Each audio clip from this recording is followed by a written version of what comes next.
শুভ জন্মদিন পশ্চিমবঙ্গ। আজ 20শে জুন পশ্চিমবঙ্গের জন্মদিবস। এই জন্মদিবসে একটা কলকাতার মজার তথ্য দিই, একটা হারিয়ে যাওয়া মজার ইতিহাস বলি। জানেন কি, কলকাতা থেকে লন্ডন বাসে যাওয়া যায় না, যাওয়া যায় না, যাওয়া যেত। আগে হ্যাঁ, ঠিকই শুনছেন।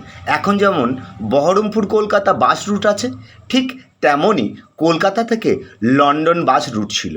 সময়টা 1957 সাল 1976 সাল পর্যন্ত এই বাস পরিষেবা ছিল। আলবার্ট ট্রাভেল সংস্থা নামক এক সংস্থা এই সার্ভিস দিত। এই রুটের দূরত্ব ছিল 32,669 কিলোমিটার। সময় লাগতো 50 দিন।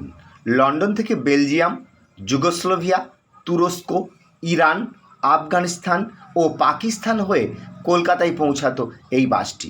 সময় লাগতো 50 দিন। আর বাস ভাড়া ছিল 145 পাউন্ড।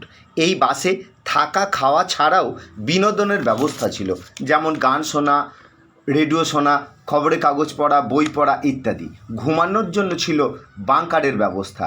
যাত্রাপথে বিভিন্ন দর্শনীয় স্থান পরিদর্শনের জন্য সময় দেওয়া হতো। এটাই ছিল বিশ্বের দীর্ঘতম বাস রুট। কেমন লাগলো জানা।